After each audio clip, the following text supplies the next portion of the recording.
So, Daredevil Born Again Season 2 just wrapped up, and I did not like it. Now, when it comes to Marvel stuff, I'd normally be pretty nervous about criticizing whatever they got going on. You Marvel heads can be pretty bloodthirsty. But it seems like no one even watched this season, so I can say whatever I want, because no one's gonna see this video anyway. As usual, I'm the new guy on the block, so I have a little catching up to do. Thankfully, I don't have much to say about Season 1. I think it's a bit of a shit sandwich. It has a really good beginning and a really good end with a big old turd in the middle. It's pretty well documented by now that Season 1 went through an insane amount of reshoots. They were planning to pretty much retcon the entire Netflix series and start over from scratch. Fans justifiably hated that, and along with what they had just not being very good, they went back and hired some new showrunners to make a new third of a season. And you can tell pretty much immediately. It is very clear which episodes were made before these reshoots and which were made after they decided to lock the fuck in and make some real ass TV. Some episodes are shot really well, with dynamic action, a darker tone, and overall a much more realized and connected story. And some are all gray and washed out, and Daredevil is just cracking jokes with Miss Marvel's dad. I have more criticisms, but they're also pretty relevant to Season 2, so for now I'll just say that Season 1 is very tonally inconsistent, with some pretty engaging highs and some mind-numbingly low lows. So I think a middling Season 1 deserves a pretty middling score. We'll go with like a 5. Yeah, 5 seems pretty accurate to me. 5 out of 10. Hey, if you enjoy the review, consider subscribing. It's free, one button click away, and you can always change your mind. So, Season 2 is about Daredevil and a small ragtag team taking on Mayor Fisk. Fisk is using his political power for corruption and criminal activity, while using his personally appointed militia to lock up critics and those he doesn't want opposing his rule. Yep, it's nice to get some good fictional TV with no real-world influences to it.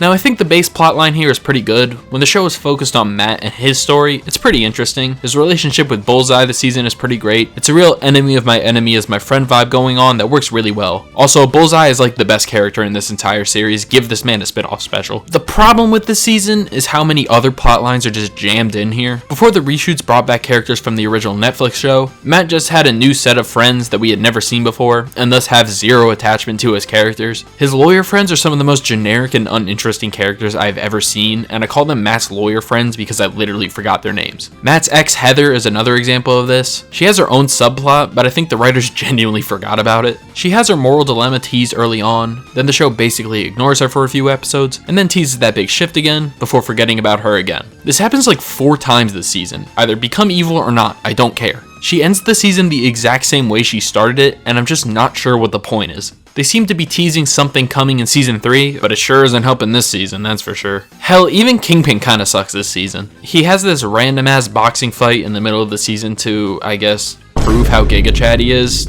I don't know. The show just kind of conjures up this side plot out of thin air so he has something to do, but he really just does this and then spends the entire rest of the season either moping or telling other people to go do the interesting stuff for him. And yeah, he's been a man who operates from the shadows since the Netflix series, but at least then he was imposing and threatening. Here, he's just a whiny and incompetent figurehead vaguely guiding the plot along. That's not even all the side plots and characters this season has. Lalo Salamanca is here for a few episodes. Tony Soprano Jr. has a relatively interesting arc, but it's so obvious where it's headed that I still didn't really care that much about it. White Tigress is here, I guess. Hell, Matthew Lillard is in the show, and I forgot he was here until he shows up in the finale. He doesn't do anything. He just sits on a desk and tells Fisk how powerful he is. And then he sits in a chair and tells Fisk how powerful he is. And then he sits on another desk and tells Fisk how powerful he is, gets a gun pulled on him, and just leaves. I'm not kidding. That's literally all he does the entire season. What was the point of this character? He doesn't do anything. The show has so many plot lines just filling time that just don't involve Daredevil at all. You know, the titular character, the character you're supposed to be watching the show for. There's just so many characters in the show, and it doesn't give most of them a chance to breathe. There's Daredevil, Bullseye, Fisk, Vanessa, Karen, Tony Soprano Jr., Ben Urich Jr., Lawyer Friend 1, Lawyer Friend 2, Ex-Girlfriend, New Wesley, Shaggy, White Tigress, Lalo Salamanca. Jessica Jones is back. Not really for any narrative reason, she's just shoehorned in because they wanted to bring back the Defenders. Hello, Peter. We're not joining your team. I'm putting together a team. We're in. The action is also pretty hit or miss this season. The best fight scenes are back to back with the ending fight of episode 3 and the opening fight of episode 4. These are 2 really well made fights that use interesting camera movements to make the action visually interesting. They take full advantage of the characters' abilities with some dynamic and creative weapon usage, and I wish the rest of the show could have looked like this. Seriously, watch the opening of episode 4 and tell me you don't want that Bullseye special. Unfortunately, the action peaks here. Most other action scenes are just not well edited. Scratch that. The show as a whole is just not well edited. time. Cuts are incredibly jarring, with a lot of continuity errors between shots. Fight scenes besides the two I mentioned have cut so fast I have no way of tracking where people are in relation to each other. Characters will have completely different poses between shots, and these are small things, but they add up when I notice them consistently throughout the season. The show also just doesn't look very good most of the time. So much of the show is masked by this fog, so I just can never see what's going on. I guess they really did bring back Foggy.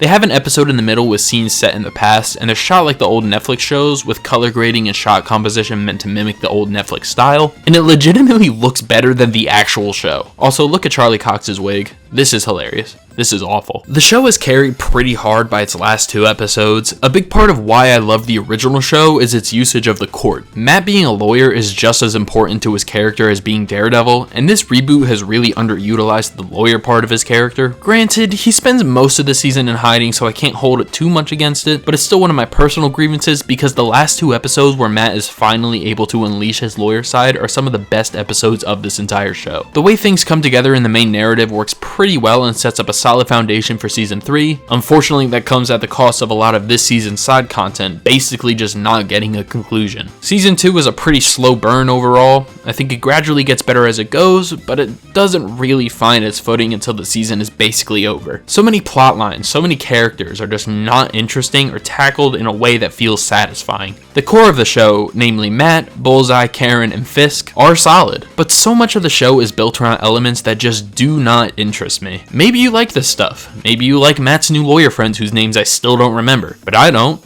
Sorry. Luckily, this is my review, so only my opinion matters. I think if the show tightens its focus to the elements and the characters people actually care about, cleans up its editing, and just removes the shit ton of bloat, there's a good season here. It's not the worst show ever made. The last 2 episodes are actually really good because most of its focus is put on Daredevil, and I think this season is slightly better than season 1, but just not by a crazy amount. So I'll give Daredevil Born Again season 2 a 6 out of 10.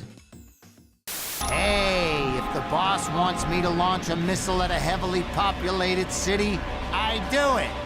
I don't get paid to ask questions.